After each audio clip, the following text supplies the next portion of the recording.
Next page, negotiable points with a lease option purchase. I mentioned that lease options were flexible. They are very flexible. You get to negotiate an awful lot of things on a lease option. So you should look at this list, and not real time today, but when you go home, you should really study this list and ask this question. Which of these points are most important to you when you make a lease option offer today? And you should put them in the right order. You could number them and figure out what is most important to you. If you need cash flow today, what's important to you? Your monthly payment. Your monthly payment. So if you want to make $200 or $300 a month every time you touch a house, that payment is what you're going to work hard to get. Okay? There's typically a trade-off in life. If you're getting a great payment, what are you probably giving up?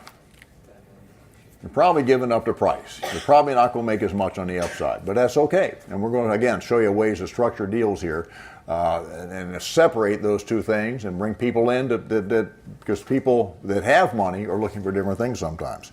So let's talk about each of these kind of briefly, and then we're going to go through a bunch of examples here and show you how they actually plug into deals.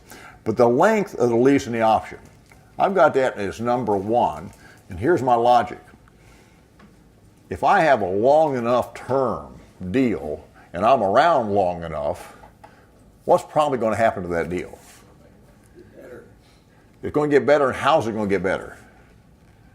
Why will it get better? Well, give me a specific. Okay, so the price will probably go up over time. The rent will probably go up over time. What else might happen over a 10-year period? Let's just use 10 years. Okay, here I hear a guy in the back of the room. I can't recognize his voice, but I heard him say that the seller might get more motivated. See, that's the piece that you buy, which is the intangible, when you tie up somebody's property for a long period of time. Most people don't have a lot of patience, do they? Okay, and people's lives change. Anybody here's life changed in an unexpected way in the last 30 years? Right, that could be a whole different day seminar, wouldn't it? But if when your life changes, many times you need the money sooner. Well, if you have an option to buy somebody's house for 10 years, the chances are pretty darn good that within that 10-year period of time, you're going to get to renegotiate that. And the renegotiation doesn't mean that it's totally one-sided, but if somebody calls you up and say, is there any way we could get $10,000 today? Well, is there a way you could give them $10,000 today? And the answer is sure. Maybe if we make this a 5-year longer deal, or maybe if we get lower the lease payments, or maybe if we lower the price. There's a lot of things we could do and give you $10,000 a day. As long as it's a real deal, you have good paperwork, it's a good house, it's going up in value, a lot of things you could do. So the renegotiation should almost always work in your favor, but it can be very helpful to them. And I've had most people that go through the public school system are not that good at math. Have you noticed that? You ever go check out someplace where the cashier, the computer goes down and they can't figure out what kind of change to give you. And you give them all day long, they can't figure it out. They're just not good at math. So they certainly are not good at figuring out $10,000 a year from now is worth how much today. Because people have called me up and said, you owe me $10,000 a year from now. If you pay me $5,000 today, we call it even. Was that a fairly good rate of return? That's a terrific rate of return, right? But it's more than just the math, isn't it? They have some need for that $5,000 a day. They want to take a trip, buy a car, whatever it is. They've got that same need for that $5,000 a day. So if you give people an opportunity to make that call, it almost always turns out good for you. So that long term, the length, is important. And if you think about it, just the math side of it, you're talking about things going up. At what year will the rents go up the most? The first year or the last year? The last year, right? Because now, let's say they start off at $1,200 a month. 5 years from now or 10 years from now, they might be $1,800 a month or $2,000 a month, right? They're going up $100 a month or $200 a month at the end. So the last few years of that option and that lease are more valuable to you than the first couple of years, right? So if you're a syndicator, if you're a hedge fund guy, you put together a lease option and you sell off the first 5 years, keep the last 5 years. That's the way hedge fund guys think, isn't it? They sell off, they bifurcate things, they split things up, sell off different things to different people. Well, you might do that too. If you have kids, you might have your kids take the first 5 years, you take the next 5 years. But the next 5 years are going to be worth more, isn't it? It's going to go up more in value, it's going to go up more in price the second 5 years, just the way things are. That's why that second 5 years is real important. And the people are hung up on a short term, trying to build in some kind of extension, even if it's expensive. Even if you have to pay them $5,000 or $10,000, build in the option to make this option a little bit longer. Because who knows what the economy is going to be like in 5 or 10 years? You don't, I don't, we don't have a clue, right? So my point is, you cannot predict what's going to look like in 10 years. I mean, nobody predicted the last 10 years very well, right? Anybody write newsletters predicted the last 10 years well? You just can't see the future. You don't know what's going to happen. So I'm not saying that you're going to make a whole bunch of money if you have a 10-year deal, but your chances of making more money are a lot better if you can get a little bit more time. So terms are real important to you. The amount of the option payment, how much money you're putting up front, that may or may not be important to you. As I said earlier, and this is very important, if you put a little bit of money into a deal, you'll probably make more money on that deal. You'll probably make more money on that deal because you'll work harder. If you have to write a check up front, you're going to work harder getting a good price, getting longer terms, getting lower monthly payments. Okay, you're going to work that deal a little bit harder. So the chances of you making a profit will increase, I think, with a little bit larger down payment. But you can buy things with nothing down. Easy to do. Amount of the monthly payment. Yes, sir. I'm sorry. On the option payment, what does that money go towards? It's negotiable. So if you're asking me for $10,000, and let's say it's a real deal, and you want $10,000 up front, right, that's a lot of money for me to put into a house. So I'm going to structure this deal so I get my $10,000 back if I don't buy. So what I'm going to do is I'm going to lend you that $10,000, and we'll record a mortgage against your house, and it says you get to pay me that $10,000 back. Of course, if I buy your house, it'll be subject to that mortgage, so you never have to pay it off. But if I don't buy the house, you have to give me my $10,000 back if you sell the house to somebody else or refinance the house. If it's a small amount of money, $1,000, $2,000, if I'm just signing a lease and that's it, now we don't have any serious money involved. It's a little different scenario. And sellers will go for that with the... Everything's negotiable. Depends on the seller. Depends on you. You've got an empty house you want to get rid of? Absolutely. Absolutely. If you're trying to buy from somebody who doesn't want to sell, you're not going to buy that house. You have to find the people on the other side of the deal that have a reason to get rid of a house. But there's always somebody like that. And I can tell you there's always somebody like that, because I talk to people all the time that make a lot better deals than I make, and they're my students, okay? Sometimes they don't even understand the deals, but they're really good. But, people find folks all the time that will sell them things at good prices because they're done with them. They just want to get rid of them. Amount of monthly payment, obviously, on the lease, you want to negotiate the best lease payment you can. And if you can negotiate a fixed payment for a long period of time, that's a big deal, isn't it? If you can get fixed payments for 10 years on a lease, that's a big deal. And that's one reason I often agree to make people's loan payments for the lease payment, because what happens to those payments over 10 years? They're fixed. You read the loan, make sure it's not a variable interest rate loan, but if it's a fixed rate 4.5% loan, I'm looking for that deal. I'm looking for that deal because I can control that loan. Date the first payment is due on the lease. So if I've got a house I've got to do some repair work on, it's pretty easy to negotiate my first payment due in 60 days or 90 days. It doesn't have to be due today or 30 days from now. Credit toward the purchase price. So if I'm making you payments of $1,500 a month, I'm going to ask for credit. And now people get a little confused on this because they've heard that the credit toward the purchase price and the lease option doesn't count. Well, it does count when you're buying, doesn't it? It just doesn't count when you're selling, because the lenders won't count it toward their down payment. The lenders say that the only thing that you can count toward a down payment is the amount they're paying over and above market rent. Not true when you're buying. We're buying. We have our buying hat on now, right? If I can get you to give me 100% credit toward the purchase price, that's a terrific deal. That doesn't happen very often. Never happened to me. But I've had people give me half credit toward the purchase price. So ask for half.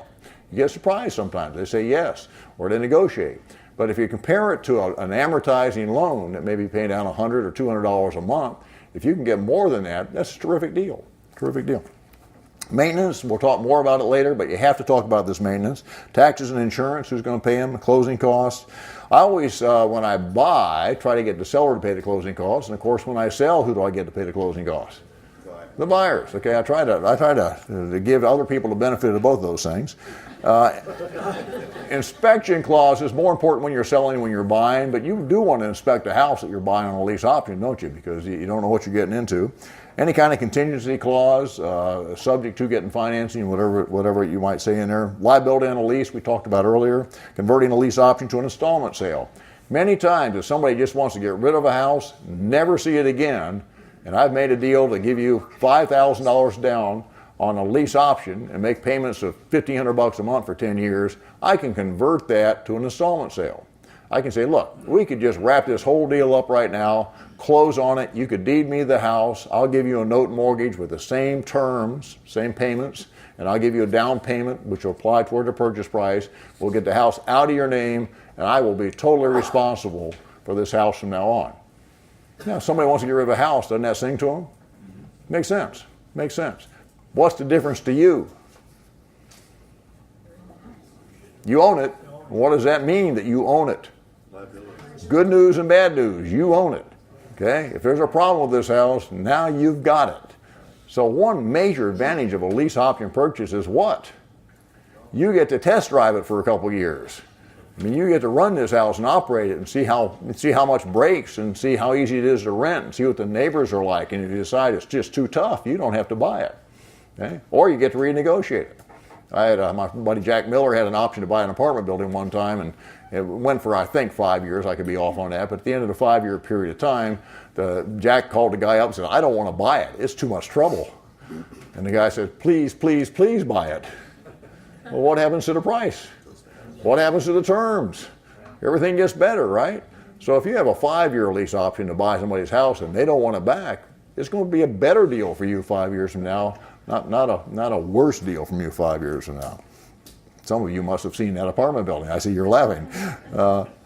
We called it Adventureland USA. It was a beautiful building. Asking for and getting a discount for early exercise. You can do this at the closing table. I mean, if we're signing a contract to buy your house with a lease option, the last thing I would ask you as we are walking out the door after checks have been passed, all the paperwork signed is a done deal is, we talked about 10 years here. If I could buy it in the first 5 years rather than wait the whole 10 years, would you rather have me do that? Now, this is after we signed a 10-year deal, okay? All signed, I got my copy. If they say yes, I say, well, what would the price be? What would the price be if I bought it the first 5 years instead of 10 years? And let's say my option price is at $250. Well, what are they going to say? Less. A little bit less. And I don't care if they just say $240 or $245. I don't care what it is. We're going to write it down. And we just write it down right on there and initial it. It doesn't have to be real fancy. But it sets the seed that they could get more money sooner, okay, if they'll take a little bit less. And that could be a very good deal for both of us, couldn't it? Because it makes more sense for them to get their money sooner. If somebody owes you money, don't you worry about it until they pay you? Think about that. So if I have this contract to buy their house, until I pay them, they're not sure they're going to get paid. So if we can pay them sooner, that's better for them. Better for them. Okay? Let me just finish this page and we're real close here. So prepaying a lease rather than making an option payment, we'll show you some examples. But if somebody wants $5,000 up front, and let's just say you're renting a house for $1,000 a month, you could prepay the first 5 months at $1,000. And why is that better for you than paying a $5,000 option payment? Because you're going to get your money back. You rent it to somebody else for $1,000 a month, you get your $5,000 back the next 5 months, right? And you don't have any money in this deal at that point, and that's just a way to make the deal a little bit better. Fixing something rather than making an option payment. If the house needs a new roof and you can put it on cheap, or it needs a new front door, you can do it cheap. You can have the advantage of that. Asking them to fix something before you buy. I'll show you an example of that in just a second. And then asking for other stuff in the house, personal property, appliances, things that might go with the house. So, and there's probably more. I mean, this is not I've got a book, and the title of the book is an exhaustive something. Well, I wouldn't write a book where the first word is exhaustive, but this is not an exhaustive list of points you can negotiate. I'm sure there's more, but it's a good place to start, isn't it? So study this list, and your homework assignment when you go home is to really think about which of these is most important to you when you make a lease option offer. Which of these is the most important to you? And at least list the first 4 or 5 so you can focus on those. Okay, so we talked about negotiable points with a lease option purchase. The next page talks about some non-negotiable points. There's certain things you want to insist on when you're buying a property. Now, get your head straight. We'll be talking about selling on a property later today, but now we're still talking about buying. Things you want to insist on when you're buying a property using a lease option. Number 1, the right to sublet. And I guess unless you're going to live in this house, but some of you might do. We've leased a house to live in, and then you might remember, I've written a lot about that. And in my book, there's a story about the house we leased for years before we bought it. Why would a beginning investor be better off leasing a house than buying a house? Credit's part of it, yeah. If you don't have much credit, it's a lot easier to rent a house than it is to buy a house, isn't it? Low down payment? Low down payment, nothing down if you're just renting, right? And I'm not talking about a lease option. I'm just talking about a straight rental right now. No down payment. What's the big difference between owning a house and renting a house? Fixing it. When something breaks, who do you call? The owner, right? The owner. So it's a lot cheaper to rent than it is to own to start with. And when you buy that first house, if you can wind the clock back and think about when you bought your first house, what's the next thing you did after you bought it? Somebody says, sold it. There's a single guy. What typically do you do if you're married and you buy a house? You fix it. You fix it up, right? And sometimes you spend more money fixing it up than you spend to buy it. And then you buy furniture, and isn't it true that house you buy to live in, sometimes it becomes a money pit? All your cash goes into it for years and years and years. Now, here's a thought for you. Who gets all that money in the long run? Your kids. Your kids, right? They inherit the house that you get all fixed up. You get it all just perfect, and then they end up with it, right? So, if you hadn't had this thought before, write this down. Encourage your parents to buy a nice house and fix it up, right? So it's in great shape when you get it. That makes a lot of sense. The right to sublet. The right to sublet. If you want to make sure that this is very clearly stated in any agreement you have, because if you don't write it down and you don't talk about it, and you just know you're going to sublet it, and they don't know, they may get mad at you, and that may be a problem. So you want to make sure that they understand that if this is an investment deal, it's easy if you're dealing with a landlord on the other side, and they know you're going to rent this house and you're not going to move into it, you're going to rent it to somebody else. That's an easy thing to do. But if you're dealing with a seller who's an owner-occupant, and this has kind of been the house of their dreams, they may be nervous about this. How do you make them feel more comfortable? More money, somebody said? Well, that'll do it. Is there anything else you can do to be cheaper? More money is a good idea. I mean, that works. Give somebody enough money, they're happy with you, right? What else could you do? If you've ever done this before, could you tell them that story? Or if you've ever managed a property before where you've managed it and had good tenants, they stayed a long time, could you tell them that story? Yeah, people like stories, and they remember stories. So, if you are a manager and you've rented to people and had good experience, don't tell them about the nightmares. Tell them about the good experiences you've had, about finding somebody who's going to fit into this neighborhood and love this house and treat it like their own, that kind of story, And isn't that the tenant you want anyway? You want the tenant that's going to treat that house like their own and fit into that neighborhood and like that house and live there a long time. Ideally, that's the deal. If you can lease a house for 10 years with an option to buy it, and then just rent it to one person for that 10 years, that is a smooth operation, isn't it? That doesn't take any time at all on your part, and you make a lot of money. So ideally, you're looking for the type of property that will attract a long-term tenant. And I don't want to get into a lot of time with that here, but a property that will attract a good long-term tenant, and that's in good shape, in a good neighborhood, and you're much more likely to be able to sublet it to somebody who will take care of it. Your liability on a lease, we mentioned this earlier, but you want to make sure that you understand what your liability is and have some way to get out. And we were talking, the break bill came up and made a comment that maybe it'd be better to have a shorter term lease with an option to renew. And that's a very common thing, isn't it? To have a lease with an option to renew it. So if that would build into the structure of the deal a shorter term, which would give you less liability. You'd only be obligated for the first term, whatever that would be. 3, the owner's responsibility for insuring and naming you as additional insured. These are things that are non-negotiable. If I rent a house from you and I'm going to sublet it to somebody else and you still own it, I want to be on your insurance policy. I want to be named as additional insured on your policy. And that's not a big deal, but it's just good paperwork, okay? So if somebody does sue me, I have some coverage, and then I can show that to whoever carries my umbrella and show them that I have underlying coverage, and then I can have an umbrella on top of that to give me additional coverage if I want additional liability coverage.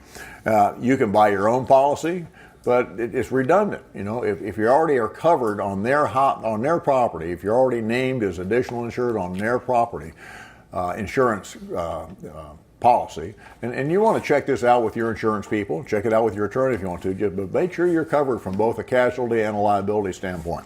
If they have a loan on the house, won't they have insurance? Yep. Yeah, because who's really interested in them having insurance if they have a 90% loan? The lender. The lender's going to make sure that insurance policy gets paid one way or the other, and you want to make sure it's paid. Number 4, good title. How do you know if people have good title? You do a little research before you buy the house, right? You find out who owns it. And some people are just way too casual about a deal that they put together, which requires, a very small down payment, and they don't even check to see if the people signing the contract are the actual owners. And because of that, there's a lot of fraud in the business. I won't mention states, but there are states where people make a lot of money because they sell houses they don't own. They go out and rent a house and then they sell it, and they'll sell it 3 or 4 times. Because until somebody moves in, it's pretty easy to sell. So you want to make sure that when you buy a house or buy a lease option on a house, that the people signing the contract are the actual owners, and that contract needs to be good. You need to have their real names, whatever their real names are, and I would get them to notarize it to make sure that you have a witness that these are the real people. So good title, what does that mean? That means you need to know who owns it, step 1, and what else are you probably curious about? Yes, ma'am. Yeah, who they owe, what kind of mortgages, if there are any other liens on the house. Now, if somebody has judgments against them, liens against them, second mortgages they're not paying, that's not necessarily bad news, because that means that there's problems for them, and those are problems that you can solve. Those are financial problems you can solve in the air conditioning. You don't have to go out and work to solve those problems. So knowing what they owe and who they owe it to, and there's a lot of crazy title out there. So you want to make sure. It's hard to buy a title insurance policy as somebody that has a lease option. I think somebody would sell you a policy if they would. The exception would be it's no good until you get a deed, which is a pretty big exception. So you have to do some legwork yourself. And here's the short course. Don't deal with sketchy people.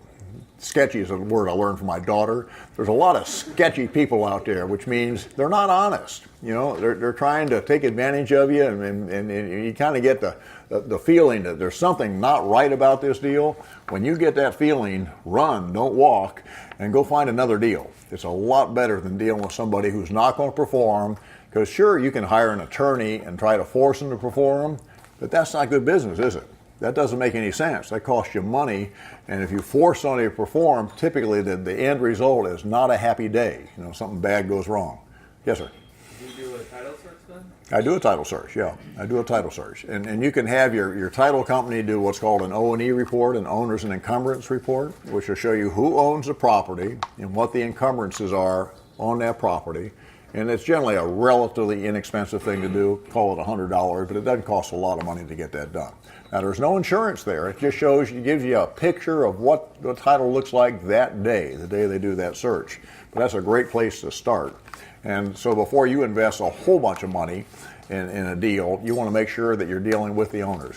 And if there's more than one owner, you need to know that, right? You need to get both signatures on a contract. And number 6, right to Frank's point there, it says the owner's agreement to not to sell nor further encumber the property during the term of the agreement.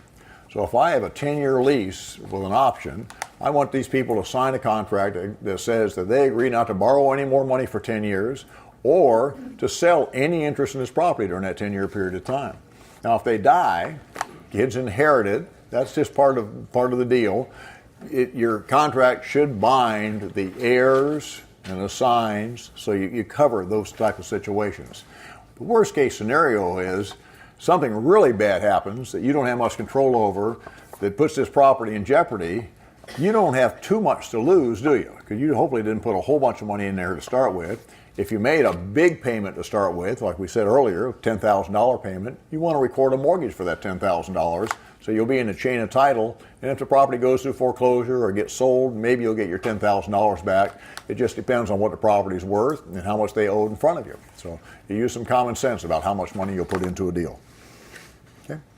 Any questions on that page? Yes, sir. Or any additions? I may have missed something. That's I'm going to learn. Bill. If you record your option against the property, doesn't that act as an encumbrance?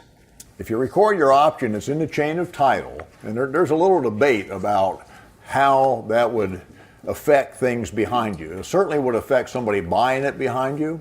Somebody bought it. If you recorded an option or something that stated that you had this right to buy the property for a certain period of time, whoever buys it would be buying subject to that. Now, here's the problem. If they pay more, now you're going to end up trying to buy it from them for less than what they paid. You're probably going to end up in court. So you want to record enough to get somebody's attention. When you record something, what does it have to have on it to get somebody's attention? What are the important details of whatever you're going to record? Legal description. Legal description. Bold print legal description. Big. Make sure everybody can read that, okay? What else? What would be the belt and suspenders with the legal description? What would be the second thing you'd want to put on there to make sure they know about it? Property address. Property address. So make sure you really identify this so it jumps out at them when they do a title search. Now, what's the other really important thing? Other than property description, what's the other important thing to have here? The owner's names. The owner's names. Judgments will attach, right? You want people, if they do a name search, you want that to jump out. So the owner's real names, middle initials, junior if it says it, make sure. That's why you want to know who owns the property. Okay, want to know who owns the property. So talk to your title agent and talk to them about a potential lease option deal and ask them what you can do to protect yourself. Get down and dirty here with people that are in the business who write title policies and do these title searches and ask them what they look for. But obviously the things that are real important are the legal description, the people's names. Now, the term of this agreement is important too. So, and you're going to see this in your book, but if it's a 10-year deal, you want to make sure it spells that out nice and clearly in bold print so something jumps out at people. You want people to see this and read it. No fine print, big print. Big print. Because your agreement doesn't have to be a real long agreement. What you record at the courthouse doesn't have to be the entire body of your option agreement. It can be part of it. But you want the important parts recorded. Now, that doesn't mean people can't get in trouble, and there's a section on that. So we'll deal with that when we get to the trouble part here a little bit later. Let's talk about a couple different deals here, a couple different case studies. Case study 1, buying to get control of a low interest rate loan.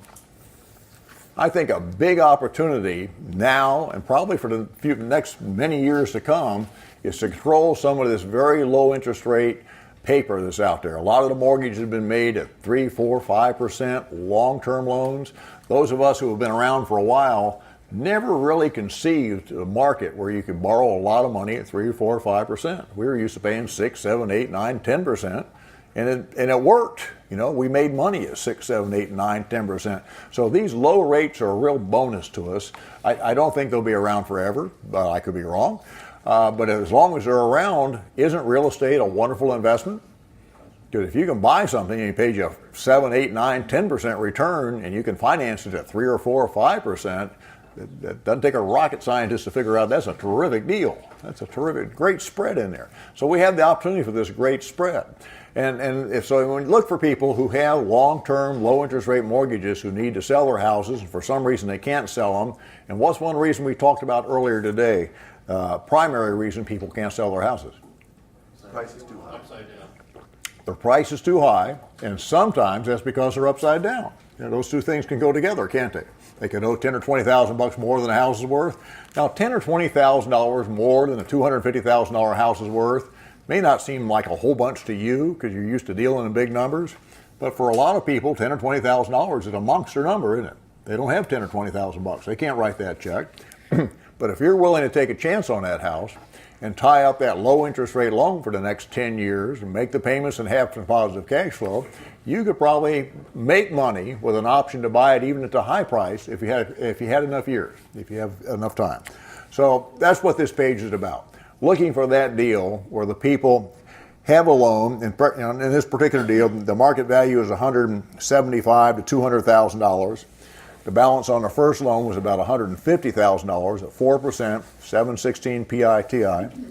I'm sorry, just P&I. It's 26 years left on the mortgage, and we agreed to lease it for 96 months, which is 8 years, with lease payments equal to the payments on the first, which we would pay directly to the lender. You'll see a page here in the back of your book, we'll cover it later, where we ask the people selling us this house to write a letter to the lender saying from now on, John's going to be making these payments. He's going to be collecting the rent and making the payments. Okay. Now, we don't say John. We say the name of my company, Florida Coast Realty of Sarasota, Inc.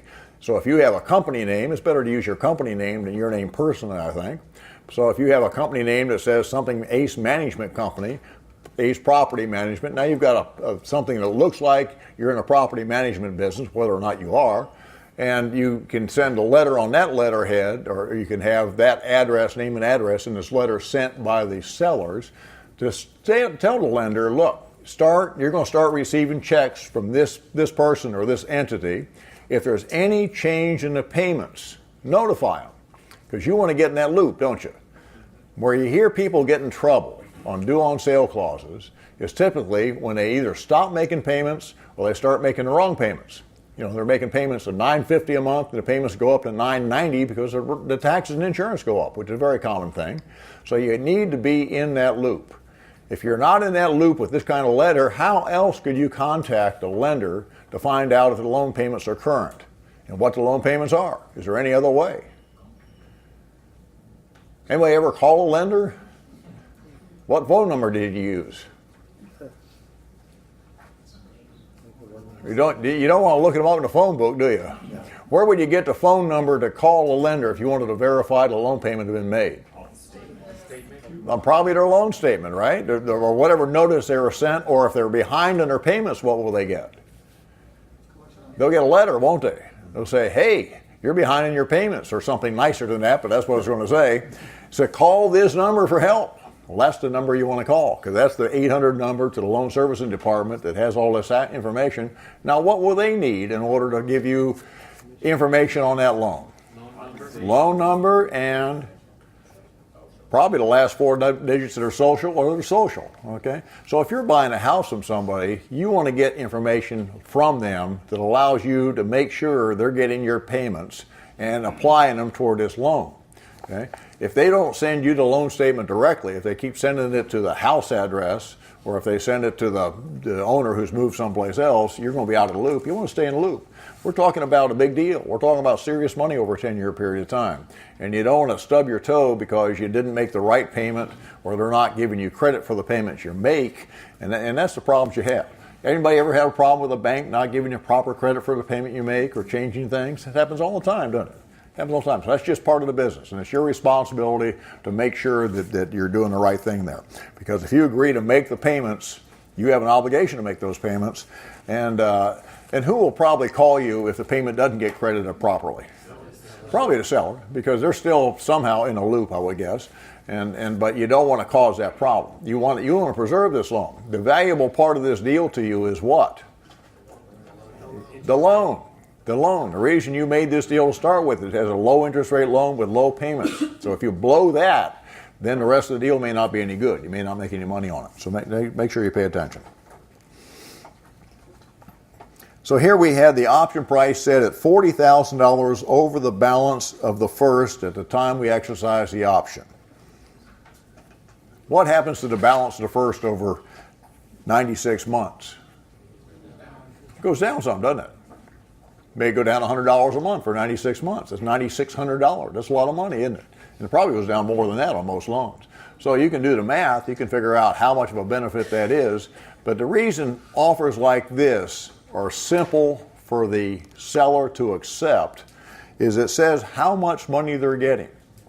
Okay? If you tell people the price is going to be $249, but then we've got to make a lot of adjustments in there, they get nervous about what adjustments you're going to have, and how much they're going to end up with. But if you say, we will pay all the closing costs, and we will write you a check for $40,000 at the closing, whenever we close, if it's three years from now or 8 years from now, you get $40,000 cash. Pretty easy to understand, isn't it? Now, sometimes people have bought a house with less than $40,000 down. So their conversation might be like, hey, we put $25,000 down, we're getting that back, plus a profit. It's a good deal, let's take it. Something that simple. So make it simple for them to accept. Make it simple for them to understand. So the benefit to the seller, they're immediately relieved of the payments and maintenance of the house. They'll receive more when you exercise your option than he could get today if he listed it. And look at those numbers. If the house is really worth between $175,000 and $200,000, and the first balance is $150,000, if they sold that through a realtor, how much money would they get? Not much. Not much. So by selling it to you, they're going to end up with more cash, not so soon, but more cash, and be relieved from the ownership of the house. Due on sale problems. Anybody heard of the due on sale clause? Anybody read a due on sale clause?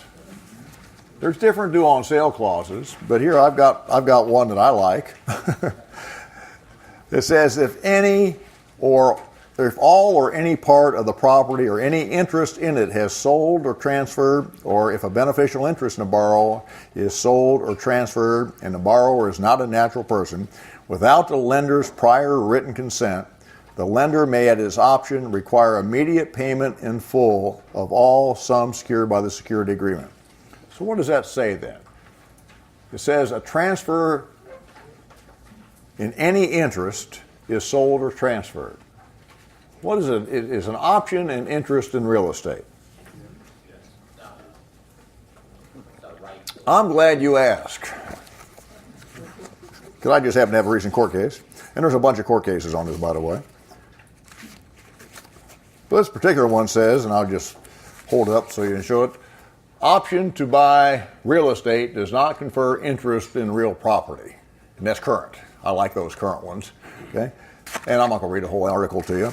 But typically, an option is not, and there's Supreme Court rulings on this, an option is not an interest in real estate. So you get the right ruling and hold it up in front of the judge if you're going to court. And because this is law that can be changed. I mean, this is law that the courts determine. It's not in the Constitution anyplace, so the courts can determine what it is. But because it's not an option is not interest in real estate, they don't have the right, as far as I'm concerned, to exercise a due on sale clause. Now, they may add extra language to that due on sale clause, depending on who the lender is, and they might talk about long-term leases. They might even talk about lease options. So read the due on sale clause in any note that you're taking subject to. If you take subject to one that says a lease for more than 3 years or more than 2 years constitutes a breach and they can exercise their option, does it say they're going to foreclose? I'll read that again to you. It says the lender may, at its option, require immediate payment in full of all sums secured by the security agreement. And there are laws that determine how fast they can move at their option. Why would a lender want a house back? You might argue that, well, if they got it back, they could sell it and make a profit. But as a practical matter, is that what banks like to do? That's not their normal operation, is it? Now, if the loan was to me or to some real estate investor, then you want to be a little more careful because I might want the house back, right? Or another investor might want the house back. They may see a $50,000 profit, so they may be a lot tougher to deal with than some major financial institution. If you take subject to a major financial institution, keep your payments current, make sure everything's paid, take care of it. The chances of you being called with a due on sale clause, I think, are fairly slim. Possible, but fairly slim. So I've always told people, if you're buying property subject to a due on sale clause loan, have plan B. Have plan B. If you have an option to buy it, what's plan B? Have the money to pay it. Don't buy it. You don't have to buy it. You have an option to buy it. It's not in your name, okay? And so you use some common sense. And you probably wouldn't spend $30,000 or $40,000 on a house to fix it all up that had a due on sale clause unless you knew you were going to increase the value enough so you could sell it to somebody else and make a profit, right? Or get your money back or refinance it. So plan B might be sell it to somebody else, make a profit. Plan B might be sell part interest to an investor, get your money back. Plan B might be refinance the house. If you have good credit and don't mind dealing with banks, get your money back. So there's several things you could do.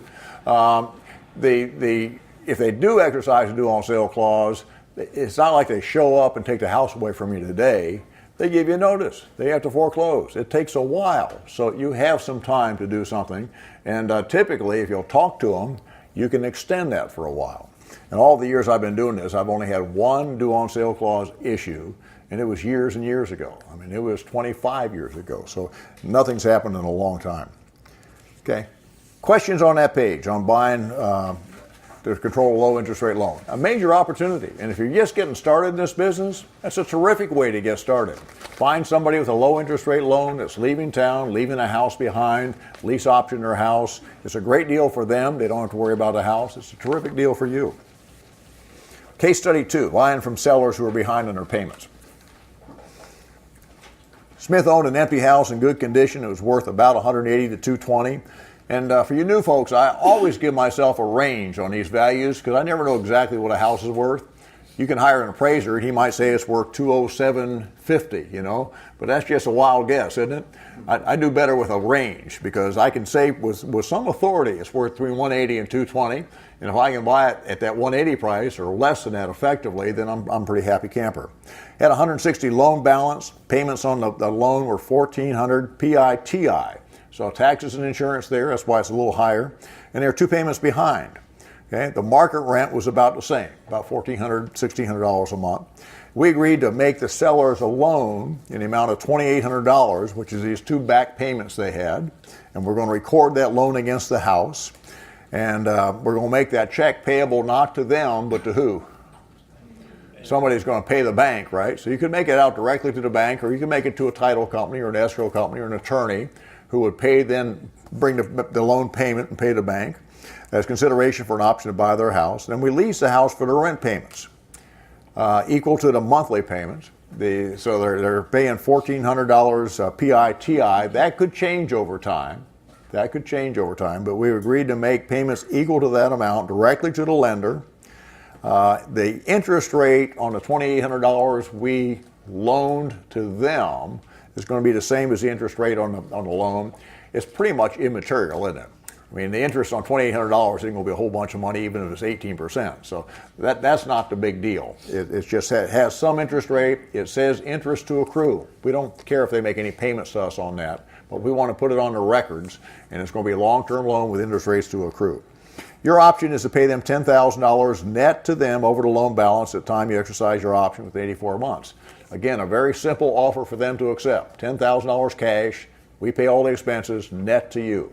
And I love making those kind of offers because people say yes pretty fast when they can see that's how much money they get and when they get it. Benefits the seller, they're immediately relieved of their potential foreclosure. And, we're kind of used to foreclosures, but now that we've seen this big wave of foreclosures, you think a lot of those folks who got foreclosed on regret that? Did it cost them a whole bunch of money, not just in terms of the house they lost, but of the cost of their credit ongoing when you had that foreclosure on your record? Interest rates go up on everything, right? It gets more expensive to live. So it's not a good thing. And I think this next time people will be even more sensitive to it, and they won't want foreclosures. And the responsibility for maintaining an empty house, which is a big deal, especially in the rainy season or the snow season, depending on where you want. We have people here from Canada, so it snows in Canada, right? It's a little different than what we have down here. But in the wrong time of year, you don't want an empty house. You just don't want an empty house. They can report this house as an investment property. How does that change? If you had a house that was your personal residence and then you rented it to me for 10 years, how does that change on your tax return? You still get to deduct the interest? Sure. Get to deduct the taxes and insurance? Sure. Get to deduct other stuff? Depreciation. Now, here's another point. Let's say they are upside down in this house. And let's say, just for example, I'm buying it for less than what they paid for it. Can they deduct that if that's their personal residence? If you have a loss on your personal residence, can you deduct it? No. If you have a loss on an investment property, can you deduct it? Makes a difference, doesn't it? So it depends on who's on the other side of the table. If you're dealing with somebody who's pretty bright on the other side, These points are important to make, that they can deduct the loss if they do sell it for a loss. They can start writing this thing off, depreciating it. And if they have a gain, what could they do with an investment property? They could tax-free exchange it, couldn't they? They could make a 1031 exchange and not pay any tax on that. Now, if they have a gain on a personal residence, can they take it out tax-free? What's the rule? How long do they have to live there? 2 out of the last 5. 2 out of 5. So if we did this 3 years down the road and they lived there 2 out of the last 5, it still could work, couldn't it? So 5 years down the road could still work if they lived there 2 out of the 5 years. Okay. And then the last line, which is important. If we start making these payments on time for the next 5 or 10 years, what's going to happen to their credit? It gets better, doesn't it? It gets better. And that's a big deal to most people. They need better credit. So benefits to you, you control a $220,000 asset with a $2,800 investment. That's a terrific deal, isn't it? Little risk, and a secured second puts you in a chain of title ahead of any future liens. So if all goes bad, there's a fair chance that you're going to get your $2,800 plus interest back. And if that's the worst deal you ever made, that's a pretty good bad deal, isn't it? I've done a lot worse than that. Any questions on that page? Okay, on the next page. Case study 3, buying from another investor. This is perhaps the easiest deal to make because you already have an investor. They already own the house. They're used to renting the house. They probably understand something about the taxes, and they know if they just continue to rent the house, that's probably a good thing for them. What's the investor's motivation most of the time? To get out of management, right? To get out of the management. So you find an investor who owns several houses, you might be able to buy several houses from them. You buy the first one, buy them one at a time, make sure the first deal goes well. But if they own several, you might be able to buy 2 or 3 houses from one person, and that's a sweet deal, isn't it? That makes it pretty easy. And aren't there a lot of folks who are of a retirement age who own a lot of property? That's who owns most of it, I think. You know, most of the property is not owned by 20-year-olds, it's owned by 70-year-olds. And so there's a time that they're going to get out of the business. So look for them in your town. Look for them in your town. Look for people that own the type of property that you want to own. Because some of them don't. Some of them own stuff you don't want to own. And be careful about buying that. But if you're going to buy something you don't want to own, like Adventureland USA, do it with a lease option.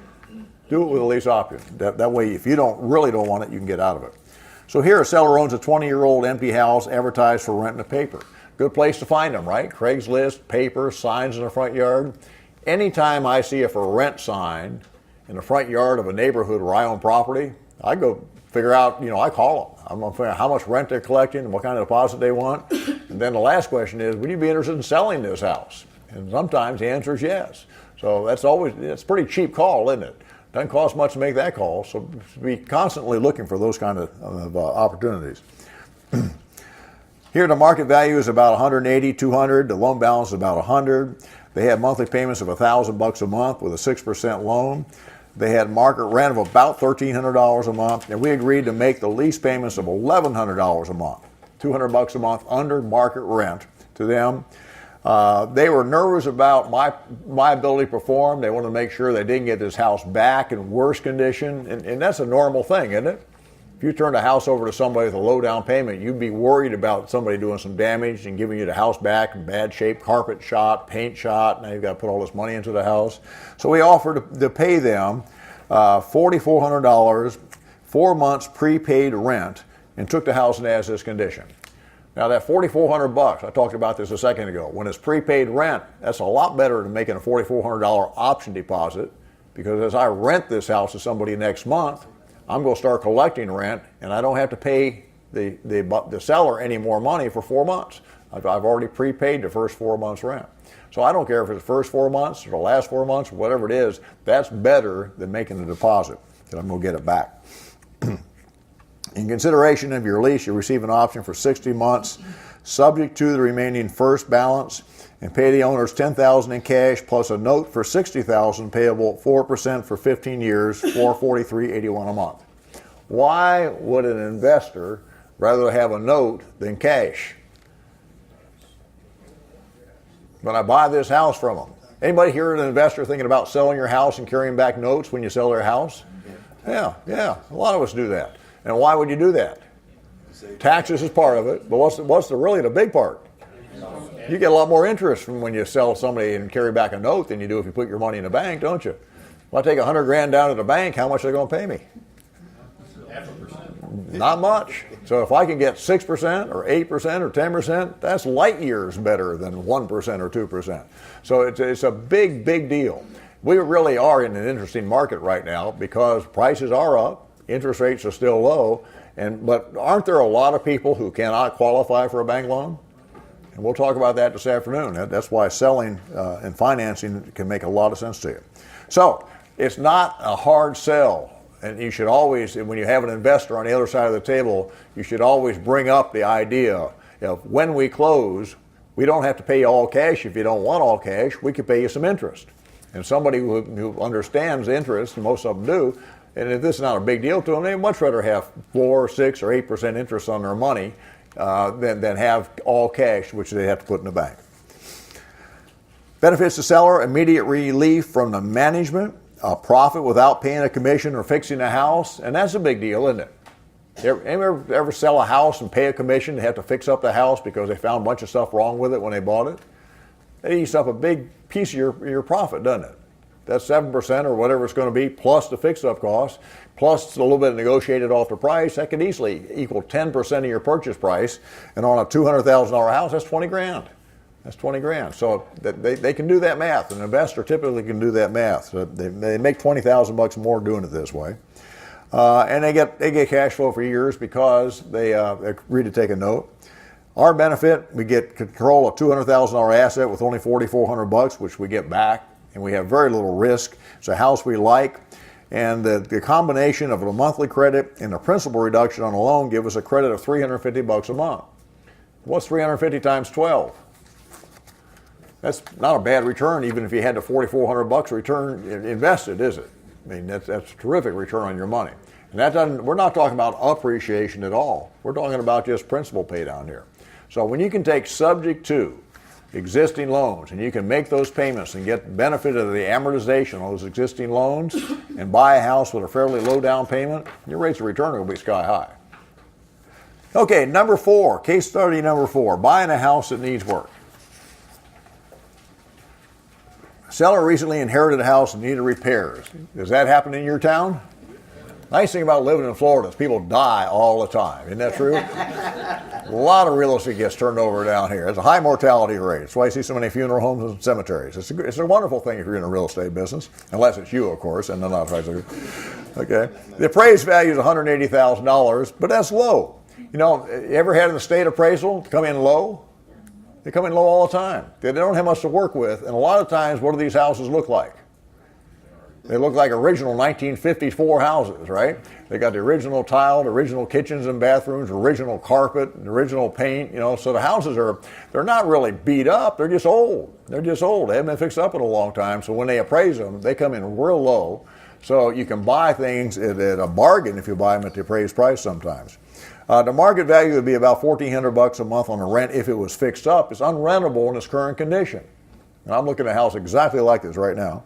You offer to take the house in as-is condition, offer to lease it for 60 months and pay $800 to the owner. First payment due in 120 days. Now that's terrific for you, right? Because what does 120 days give you time to do? Fix it up a little bit and probably rent it. Probably have cash flow coming in if you're good at what you're doing, depending on what kind of work you have to do. You ask for a credit of $400 a month toward the purchase price in consideration of being responsible for all the maintenance on this house. Well, you've got to be smart to make that offer. You've got to know about what the maintenance is going to be on a house like this. On a typical house that's in good shape and it just has normal things wear out, what percentage of your gross rents do you pay in maintenance cost? 7%. 40. Everybody's got different numbers. I hear 40. I hear 7. You know, what I suggest you do is study your numbers. Go back and look at your numbers. You know, I've been doing this for a long time, so I've got some pretty good numbers. I can tell you round figures that my expenses, including taxes, insurance, and maintenance, run about 40%. Taxes, insurance, and maintenance. And that's roofs, that's air conditioners, that's carpet, that's everything I spend on houses, about 40%. About half of that's taxes and insurance, and about half of it is maintenance. So those are just real round numbers. So look at your numbers. I bet you're close to that if you're in this part of the world. So the round figures, about 20% of my gross income goes to maintenance. Well, you do the math. What's 20% of $1,400 a month times 12? About $3,000 bucks. A little over $3,000, $3,300. Well, if you're getting $400 a month credit for doing that, that's a pretty good deal for you, isn't it? It's coming your way. You wouldn't want to have that reversed. You wouldn't want to agree to do all the maintenance and not have something coming your way, some kind of credit, some benefit on the purchase price, because it would reduce your profit. In addition, on this one, this is a house that needed a bunch of work. We asked the owner to put $25,000 in a trust account for repairs, with the bills to be paid as repairs were made. It needed a new roof, needed plumbing and electrical, needed new windows, needed a bunch of stuff. So we're asking the seller to pay us $25,000 to take this house off their hands. What could be one small problem with that offer? They may not have $25,000. And hold that thought. We'll deal with that in just a second. Benefits the seller: they are immediately relieved of the burden and risk of owning a hard to sell and to rent an empty house. They won't have to fix up the house. Who is the seller in this case? An heir. Could be the executor of an estate. Anybody ever had the thrill of being the executor of an estate? And you've got several other people that want their money, and you're in charge of this empty house that needs work. Does that sound like a fun job? No, it's going to be a miserable job. So who does this really benefit then? The person who's in charge of doing all that work doesn't have to do that work. They don't have to fix the house up, okay? So if they can make this deal work, they will, okay? They've sold a house at a profit without paying a commission or fixing the house up, and that's a big deal, right? If you didn't have to pay a commission, if you bought it without a broker being involved. Now, as a practical matter, don't most estate properties get listed? Seems like they do. Most of the ones I buy are listed. That doesn't mean you can't buy them cheap. I mean, they want to get rid of them. So don't be afraid to make this offer, even if it's listed. If you have a listed property, who do you have to keep happy? The realtor, the broker. You have to figure out a way to pay them the commission. They're not going to work for free, and they know they've got a house they can sell. But is this an easy house to sell? A house that needs a lot of work? No, because it's hard to finance, right? So it's going to be a hard house to sell. So you can help the realtor out here by paying them the commission, maybe some of it now, maybe some of it later, but there's enough money here to pay the realtor. Benefits to you: you control a $200,000 asset with a low down payment and little risk. And after repairs, it'll produce positive cash flow, and a monthly credit of $400 a month will make an eventual profit a virtual certainty. So if you get enough of a credit, even if the house never goes up a dime in value, you're paying a loan down so fast that you're going to make a profit. Okay, look at the next page. Plan B. What if they don't have $25,000 to loan you or to give you as part of this deal to make these repairs? Where could you get that money? Well, if they do have credit, they could borrow money against this house. It's free and clear. If they don't want to go to a bank and borrow money, where else could $25,000 come from? Who would loan an estate $25,000 on a free and clear house? Anybody in this room? Several. Same people keep raising their hands in the back row. I would. That's a terrific loan, isn't it? $25,000 loan on a $200,000 house. You know you're going to get paid. It's just when you're going to get paid. So that's a terrific deal. There's people that like to make those loans in every room that I've been in because it's a safe loan for them. It would be an easy thing for the estate to make. Would you make a loan like that and let interest accrue for 3 years or 4 years or 5 years? I would. That kind of loan, $25,000 loan on a $200,000 house, how could you possibly lose? Okay? It'd be a terrific deal. And if you don't have the money, find somebody who does. Call one of the people in the back row. Make it better. You could agree to purchase a house at any time within the next 60 months at a price of $180 by making a down payment of $10,000 with a seller and agreeing to finance the balance over 20 years at 4%. I watched my dad and his two brothers, all very bright guys, sell their mother's house and carry back a loan for 10 years. No, I told them that bad idea. They said, "You don't know anything," and they did anyway. So, but people do that all the time. People sell and finance stuff because there are a lot of estates. Let's say there's just one heir to an estate, and they've got plenty of money, and now they're going to get $200,000. But they'd rather have $200,000 cash or a note with interest. Note with interest. So don't miss the opportunity to make that offer. I mean, you're not going to hit a high percentage of these, but if you hit 1 out of 5 or 1 out of 10 and get get them to carry some owner financing on good rates, those are terrific deals. I mean, those are the best deals in the world. So make sure you study that. Any questions here on these 2 pages? Good. Moving along. Case study 5. Buying on terms that allow you to renegotiate or discount the existing loans. This fellow had an expensive house that he sold on a wrap, but he repossessed it. That happens a lot. People do a lot of repossessing. Took him months to get rid of the delinquent buyer, and he's fallen behind on the loan payments. One problem you have when you sell on a wrap is what? You're on the hook for the payments.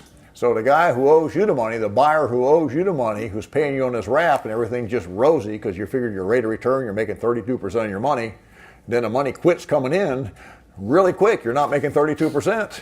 Okay? And if you don't have deep pockets and you can't make the loan payments, you're going to lose this house. And a lot of people are pretty thin. So that was the situation here. They were behind on their payments because he hadn't collected payments. It takes a while to foreclose. How long does it take to foreclose in Florida right now? I've heard different numbers. I haven't foreclosed anybody lately, so I don't really know, but I've heard a year. I've heard longer than that. Well, if it takes you a year to foreclose on a wrap and you don't have money to make the payments, what's going to happen? You're going to lose the house, aren't you? Because they're going to foreclose too. It's going to be a bad deal. So you look for people who have done funny things and it didn't quite work out the way they planned. The house needs work. It'll be a challenge to remarket, and he's broke. All good news for me, not so good for him. The market value, $250, $275. Loan balance was $160. Had a second of $40. The rent was about $1,600 a month.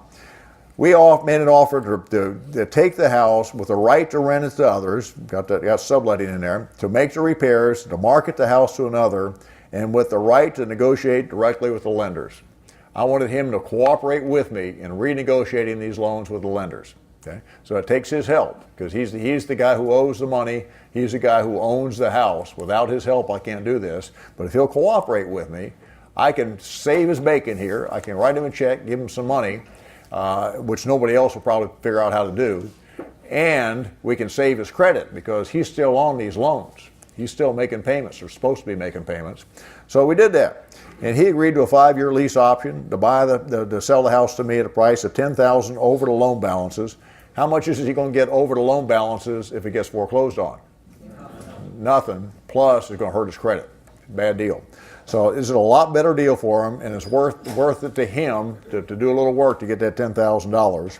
He agreed to fully cooperate in the renegotiation of debt. He signed a deed, which was held in trust by my attorney, and it wasn't going to be recorded unless I brought the $10,000 in. So the deal, letter of instructions, escrow instructions to the attorney is, John brings in $10,000, record the deed. Now let me just make a side comment on that, kind of a legal comment. If somebody signs a deed today and we record it 5 years from now, the title companies like that? No, they don't. So if 5 years goes by, and today's the day I'm going to write the check for $10,000, what are we going to do?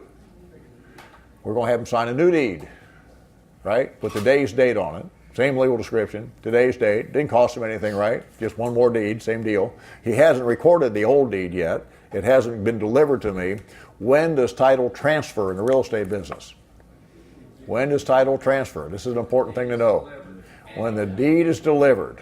When the deed is delivered. So as long as that deed is held in escrow by an attorney, property's still his. Until that deed is delivered to me, it's still his. And from a title standpoint, that's real important because he hadn't sold it to anybody. So now we can have the attorney type up a brand new deed. Everything will be exactly the same except for the date. Sign it with the new deed, record it today with the right date on it. Everybody's happy. Everybody clear on that? It's kind of a minor point, but it's an important point. Because if you record a 5-year-old deed, you're going to have to do some explaining. If you can't negotiate an agreeable settlement with lenders, then you don't have an obligation to make the monthly payments and make any payment to the seller. If you can't make the deal work, so these deals are real time. These deals happen in my office or your office. They happen with a speakerphone. They happen with you talking to these lenders, trying to make some kind of deal with them. You make the deal, they send you a letter saying they're willing to do it, then you close on your lease option. Benefit to the seller, he has nothing to lose and $10,000 to gain if you make the deal. He has engaged you to solve a problem on a contingency basis, and that's not exactly true, but that's the effect of this, isn't it? You're going to do the work because you know how to, and if you do it, you're going to save his credit and plus pay him some money. And you have a chance of making a sizable profit by either discounting the existing loans or renegotiating a loan so the payments will work for you, you really have nothing to lose but your time. Okay, so if you have the expertise to do this, and if you don't, hire somebody who does. There are people in this room who've done deals like this before. Find somebody in your investment group or find some local lawyer who knows how to do this, and there's got to be enough money on the table to make sense out of it. But if there is, they're good deals. Yes, sir. Is this a short sale? It's not a short sale because he isn't going to sell those notes. He isn't going to sell the property for a time. It could be a short sale. We can make it a short sale by showing the lender the contract and saying we've got a guy who will buy it at this price. But we don't want to pay these loans off. We want to renegotiate them. Now, a short sale has you paying the loans off, doesn't it? Okay. Which means somebody's got to write a couple big checks to pay these things off. Now, you might be able to pay off that second at a discount, and we did. So if you could pay off a $40,000 second for $10,000, now remember, this is a lease option. You don't own the property. So if you're going to do that, if you're going to write a $10,000 check to somebody and they had a $40,000 loan, would you rather have it paid off or assigned to somebody? You want it assigned. And why do you want it assigned? Because I'm your friend. Back row speaks up again. You want it assigned because it's already a recorded note mortgage, right? With title insurance, everything, it's in place. It's there. It's there. We don't want to pay this thing off. We want to assign it. So let's say I call Gary up and say, Gary, I've got a note, $40,000 note you can buy for $10,000 cash. Do you think you'll return my call? Sure. So I assign it to somebody who may be a friend of mine, and somehow we split up the profits on this deal down the road, but that's a good deal for him. It's still in the public records, it's still recorded. If something goes wrong with this deal, we're probably going to recover that $10,000. Probably going to make that. This first, we probably don't want to pay off because it's too big.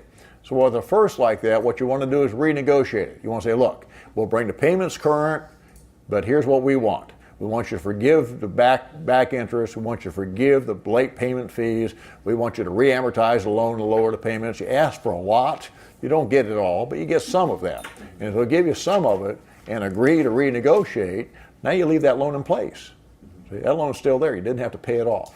Now, another reason you want to pay it off is if it's a high interest rate. 8%, you can borrow it back at 4%. Might make sense, but now you are doing a short sale. You got to close on the house, new loans. It's expensive. That's expensive. So it just depends on how much money there is on the table here. If it's a great house, you want to own it the rest of your life, you might want to do the short sale. But if it's not, if it's just a house you're making money on, go this way. Case study 6. Acquiring an option with an option. Jack owned a house encumbered by a loan he couldn't afford to pay and needs a place to live with a lower payment. This is a divorce situation. He split up with his wife and couldn't afford a house by himself.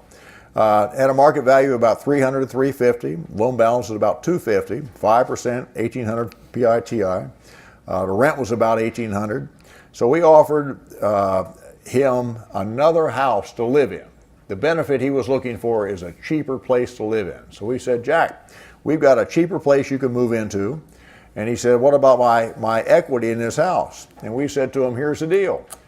We'll let you get some of that equity back by buying the other house, which you can afford and is cheaper, at a good price.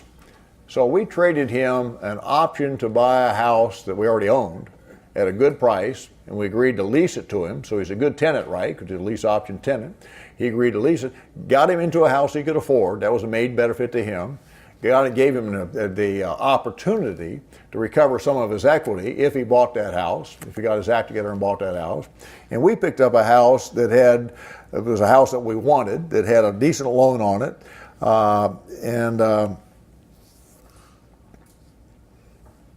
We didn't have to write a check because instead of writing him a check, we were able to give him something else that benefited him other than cash.